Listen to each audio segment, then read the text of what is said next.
اس لیے اگر آپ تلاوت کرتے ہیں اور دوسرا سو رہا ہے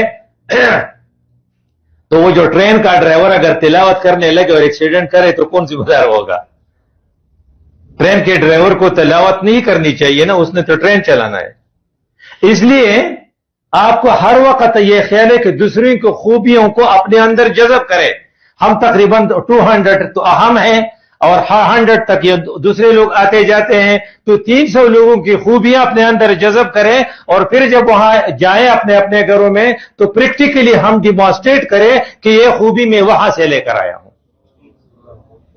اور تیسری چیز جو انہوں نے الفاظ لکھے ہیں، دیکھو ان کے الفاظ کو، اپنی کوتاہیوں کو دور کرنے میں ساتھیوں سے مدد لے۔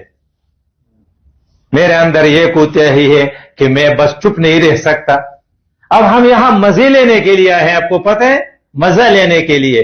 ہم نے بولنے کے بہت مزے لیے ہیں، ہم چپ رہنے کے مزہ لینے آئے ہیں۔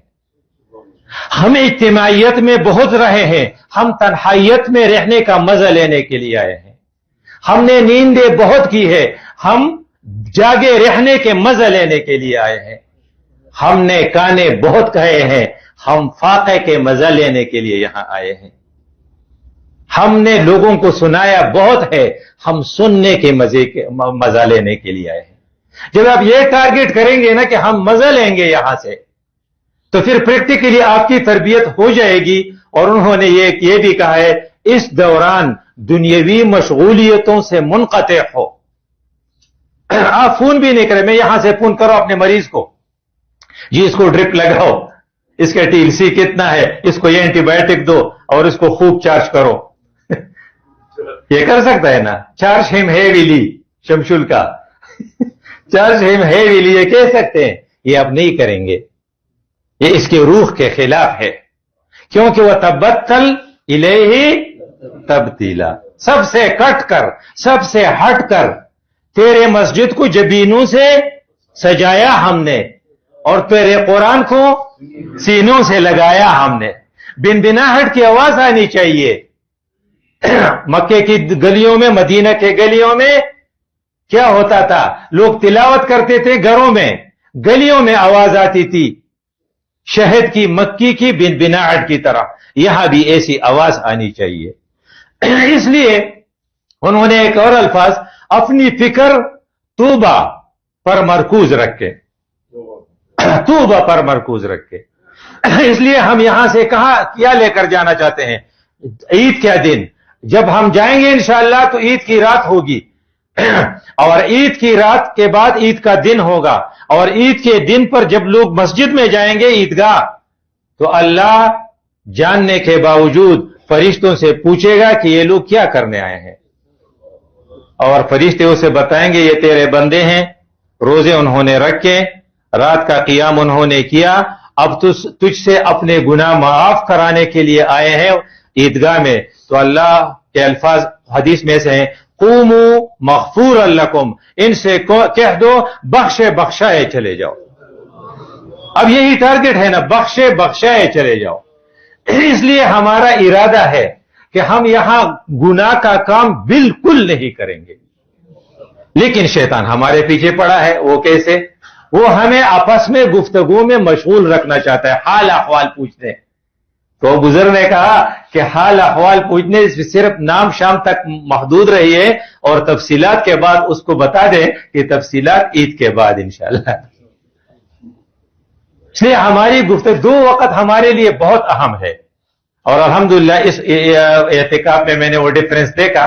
ایک ہے سحری سے لے کر اشراق تک، سحری سے لے کر اشراق تک اکثر لوگ ایون معتکفین وہ فجر کی نماز کے بعد سو جاتے تھے، تو گویا کہ وہ ٹائم وہ ضائع کر دیتے تھے۔ اور وہ سعدی بابا نے مثال دی تھی اس کے لیے کہ میری ماں نے مجھے ایک ہیرا دیا، سونے کی ڈلی دی، اور میں باہر کھیل رہا تھا، ایک ٹگ آیا اور ٹگ نے کے پاس کیا تھا وہ گڑ کی ڈلی تھی، تو اس ٹگ نے مجھ سے کہا بیٹا چکو ذرا اپنی اس تمہارے پاس جو کھلونا ہے